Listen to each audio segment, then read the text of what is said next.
party. I think it was a 2014 party, which is Meek's birthday party. Meek Mill 2014 party. Where, they're saying that the housekeeper or the person who was managing the house, the property, said that they found cocaine, bloody sheets, used condoms, and a bunch of stuff at a house that they rented for $25,000. It was at the Parisian Palace that they said Diddy rented to throw Meek his 27th birthday party. All right.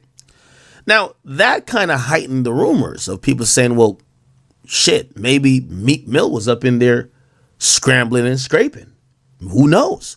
Maybe that's where the pool video happened, where the fries are on his lap, where he looks kind of burnt out and stressed out in the pool. And maybe that's where he was saying to Diddy, they was fucking the gun and they was talking the maybe that's where that happened. Maybe that's where, that video came from. Like, we don't know. So people started to talk after this came out. They said, whoa, this is even more proof. We don't know if you could say you're no Diddy gang after you allegedly was down or you were around clearly when some of these Diddy wild parties went down. Meek Mill took to the offensive and he needed to speak out against the fuckery. First thing Meek Mill said, he said, none of these publications are black owned. No, none of these publications are owned by black men. Posting things to destroy the names and brand of the culture. I'm going to stand on this. I know it's somebody behind this. I'm going to start a war behind it too when I find out. He later then said, just think about it.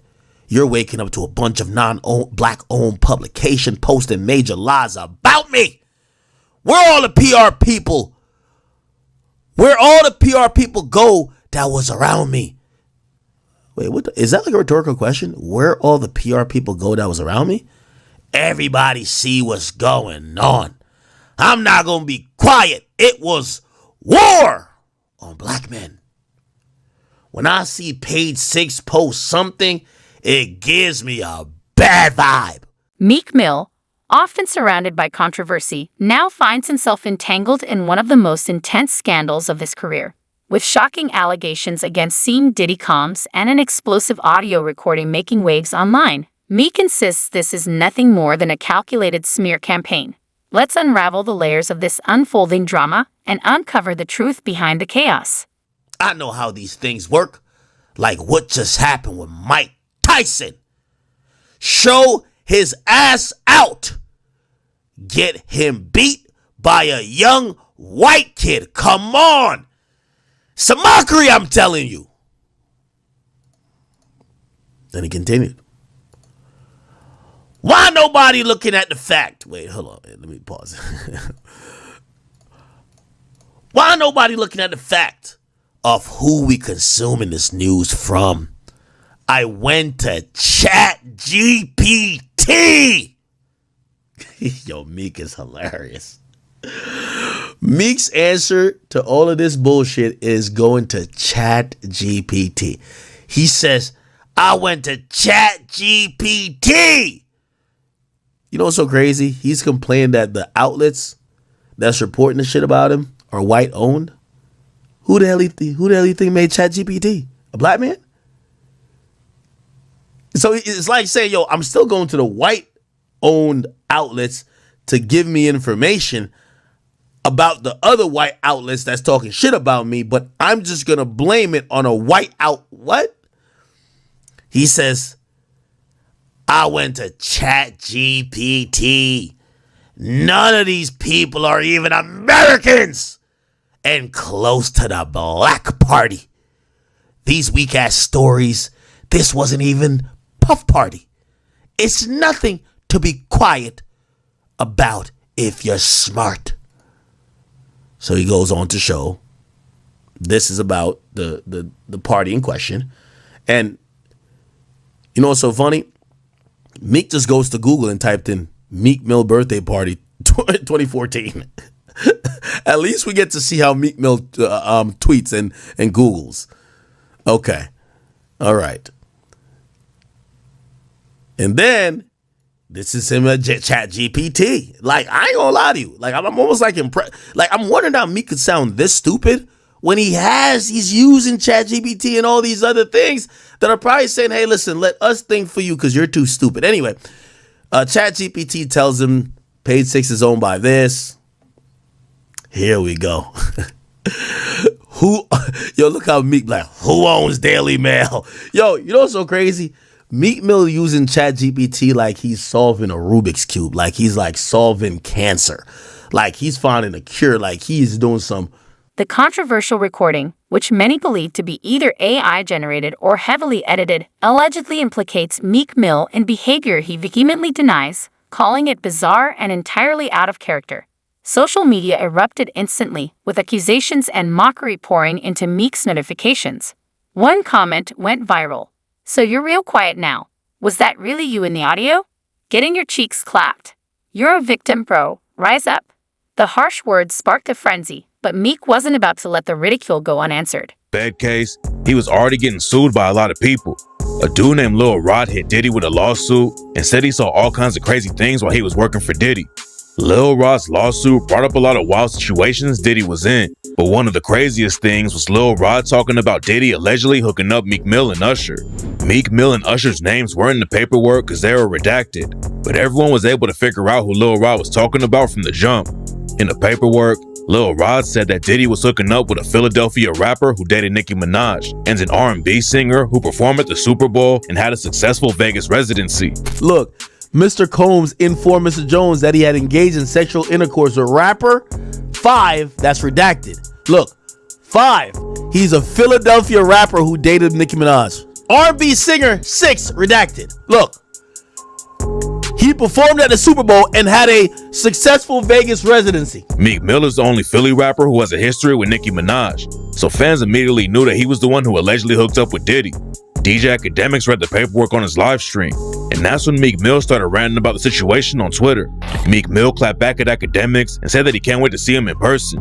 Meek also tweeted that he would never do coke or freaky ass Molly, and that if someone approached him about gay activity, then the whole place would get flipped. People were already clowning Meek for the paperwork, but then he made the situation even worse for himself when he started making weird tweets about how much he likes hooking up with women. Meek blamed all the gay rumors on the media for trying to tear down black artists. Meek said that anytime a rapper was making hundreds of millions from their music, they either called him gay or a snitch. He also blamed the blog sites for paying to boost the post for the Lil Rod story because they wanted to discredit Meek for being a strong leader. Meek kept sending shots at Academics too and called him an alcoholic with no life who talks to kids on the computer. This wasn't the first time that Academics and Meek had problems though. Back in 2017, Meek got pressed with Academics because Academics didn't post about his new album. Academics was a host on the Everyday Struggle podcast back then, and he said that Meek's crew was sending him threats about how he was posting about them. 6 months ago, Meek had sent me a DM, him and the rest of the chasers.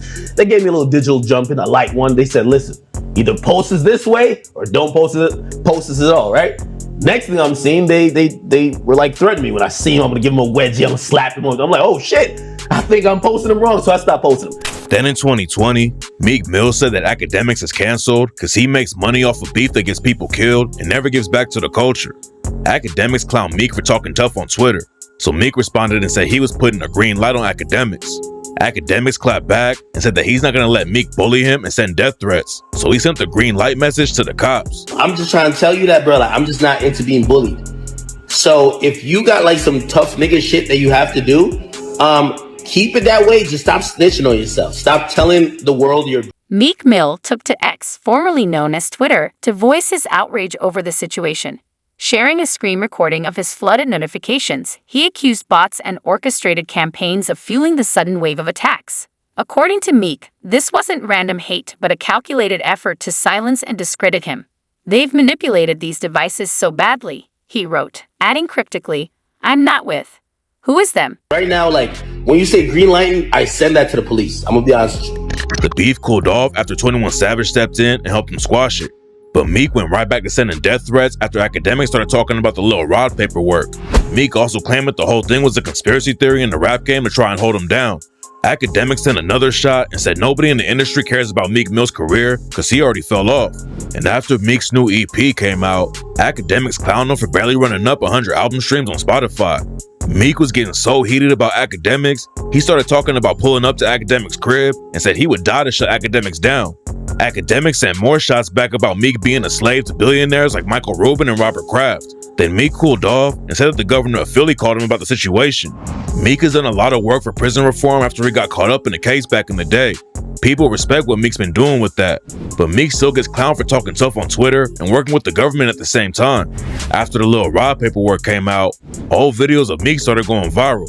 Meek is known for kicking it with a billionaire named Michael Rubin, and one time, Rubin recorded Meek doing bunny hops on his tennis court. Everyone thought Meek bouncing around like that for a billionaire was weird. Meek tried to say that it was a game he started in prison because it was too hostile for money, but nobody was really buying it.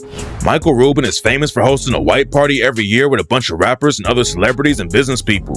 And in 2023, people started clowning Lil Baby and calling him gay after a photo from the white party started going viral where Baby was hugging Michael Rubin and another dude. Diddy wasn't even wrapped up in his case yet, but 50 Cent was already trolling him over the rumors about Diddy hooking up with dudes. 50 posted the photo of Lil Baby at the white party and said, "See, this is why I don't go to no party Puffy and them at. The fuck is going on here?" After the video of Meek doing bunny hops for Michael Rubin went viral, Rubin did an interview and said that Meek doesn't have a gay bone in his body and that the bunny hops were Meek's idea. Meek, I know that guy really, really well, okay? Everyone going around trying to say, and by the way, if he was gay, who cares? There's not a gay bone in his body. You guys know him. Like, I know him. I've been around him more than anybody. Talk about the bunny hops. Meek says to me at the beginning of the game, he says, "What do you want to bet?" I'm like, "What do you want to bet?" Like, I'm not generally I don't want to ever take money from my friends or bet money, but if they want to, he's like, "Let's do push-ups." I'm like, "Great, 50 push-ups, great." He's actually, "Let's do bunny hops." A lot of people were calling Meek gay, and a comedian named Andrew Schultz even clowned Meek over the situation during a show in Philly. Meek said it was the first time he actually laughed at someone making gay jokes about him, but added that if Schultz said that to his face, he might swing on him. It also doesn't help that Meek has a history of saying weird stuff on social media and getting clowned for it. Like in 2019, Meek randomly tweeted, "This D good as hell." Meek claims he was watching the NBA game and commented on the 76ers defense. If you think this is the first time such tactics have been used, think again. Meek's remarks about smear campaigns targeting successful black men aren't unfounded. The hip-hop industry has long been plagued by controversies, often ignited by rumors, accusations, and carefully orchestrated media attacks. From allegations of snitching and criminal behavior to whispers questioning someone's sexuality, these narratives frequently surface when black artists achieve significant fame, perpetuating a cycle of scandal and scrutiny. So let me ask y'all a question right now. If Bow Wow came into this room without anybody knowing anything he did, and a group of females came into this room, who go get the females first, y'all or him? Definitely Bow Us. If they don't know, Yeah, he said they don't know who they Bow don't know Wow who is. he is. He's just Shad Moss from up the road. Oh. Yeah, nah, we getting Who that go get action. the females first? Yeah, because Bow Wow did walk in this room, but he was Bow Wow. But no, Bow Wow is he have to like bat his eyes or something. We don't bow ass. Yeah, nah. No shade to Shad. No shade to Shad. There's no shade. No shade to Shad, but nigga. Right. So if you can be a person who can show up you can show up to a place, and everybody here is paid to come in here and do what they do, of course you're gonna miss that. Yeah, man. You go into a party and everybody a sex worker? Wow, man. You can pull anybody you want, male or female, to the bathroom and get a blowjob. Yeah. You're gonna miss that. Yeah, damn. All right, well, it's a drought then. It's a drought. And that drought make people crash out. So you know. It's a drought. What can you give me one celebrity you were surprised to see at a party in a way that you were surprised to see him, male or female? Like, you might have had an idea about him, then you see him like, there ain't no way that this person's doing this with that or doing this like that or whatever. No. Okay, yeah, he said, goddamn, I can't do that. No. Like after my first year of being working with celebrities, I figured out what it was. I said, oh, so they all like this. Alcohol. Huh? Does it always start with alcohol whenever? No, a lot of them don't even drink. Oh. It's just them. Just come in like, Bro, I'm great. so you got different levels of, but you got horny man, and then you got real horny man. You feel me? So, what's the craziest thing you've seen? Okay, so let's talk about Michael. Since we have you here, I want to hear about this person you call your friend. You said you knew him better than anyone towards the end of his life, than anyone, correct? Yes. Did he share secrets with you? Of course. The most hidden treasure trove of his life is with me. But I have protected Michael up till now. Up till now? Of course. Of course. I've said nothing that has been inflammatory about my friend.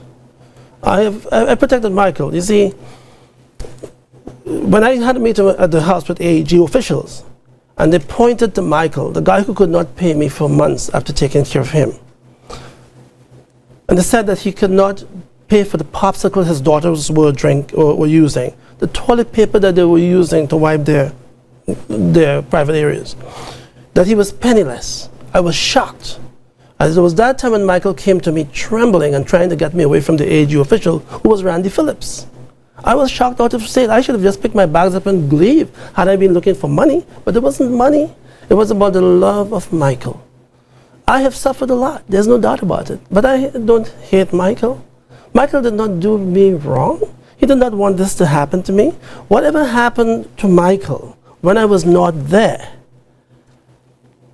it's probably his own misjudgment. And I believe that clearly happened because he was illogical, he was irrational, and he was in a withdrawal state from Demerol, which Dr. Arnold Klein was feeding him. You said that he gave himself the drugs. You believe he gave himself the final fatal dose? The premises cannot be breached. It wasn't breached. There was no one else in the house, in the upper chambers, but Michael and myself. I was away from him. The phone records shows that. But again, I ask, shouldn't you have been with him? No, because, and that's a good question, because I gave Michael Jackson 25 milligrams of propofol over 3 to 5 minutes. All of the doctors, 7 doctors in the trial showed that there could be no propofol effect after 10, maximum 15 minutes by Dr. Rogers, which is what I told the police. If I give Michael Jackson between 1040 and 1050, 25 milligrams of propofol, the effect of the drug would be gone by 11. Okay. And if I monitored him beyond 1120, you believe, according to medical standards, that you were reasonable Absolutely. with that. So you said you haven't shared any secrets of Michael's until now. Do you plan to? Is there something you want to tell us? I would not share with you any hidden secrets of Michael. Not at this time. We don't have that in summary. But how long are you going to be silent? How long am I going to be silent? Meek addressed this directly, stating, "The two things they always say about us. We're either snitching or we're gay. We're generating hundreds of millions for music. It's no coincidence they label us all gay or snitches." For Meek, this controversy isn't just a personal attack, but part of a broader pattern designed to discredit and undermine Black success stories in the industry. I kind of regret doing this, but then I don't, because like that little lady thanks me every day. You know what I'm saying? Her daughter, I became like a mentor to her. You know what I'm saying? Like, you know, it was just a bad circumstance, which just led to there's more darkness, you feel me? Because like, I didn't know that like they could come up with that much money to put it on me. I didn't know that. So after we found out what was going on, like people came through spinning, bro. Like, you know what I'm saying? Like really trying to get up with me, and like, shout out to the Gula, shout out to the Ghoul gang, phone now, shout out to them insane. So yeah, but the guys rallied behind me, bro, and like, we defeated them. Yeah. Well, bro, we had some bloody days, though. You know what I'm saying? But we ended up coming out on top. They was bogus, though. And Fred, you a hoe. Phone now. Yeah, Fred. Yeah. Right here. When you have a price on your head, how do you operate in that space? Like, it's time to turn up. That's what we live for. Let's get it. You call a guy, let them know what's going on, and then now it's time to play ball. What's up? Like, that's what I'm saying. Like, when if you really in the field, if you really get in that water, if you really get wet, bro, like, is that a Chicago thing?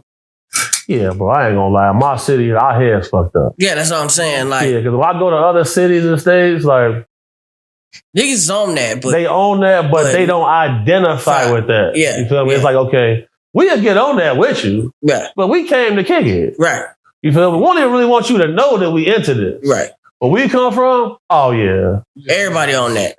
Bro, it's the most, I'm getting chills. Hard pressed to find someone not on that. Bro, my city, bro. Think about this, bro. Meek has been outspoken in his defense, refusing to back down amid the controversy. The hip-hop community, however, remains divided, while many fans and fellow artists have rallied behind him, condemning what they see as clear smear tactics. Others have taken a more skeptical stance, questioning whether there might be some truth to the allegations. That's a great question. So I'll say this. Any man who I know who did ecstasy for more than 4 years straight, they all have a trans girlfriend right now.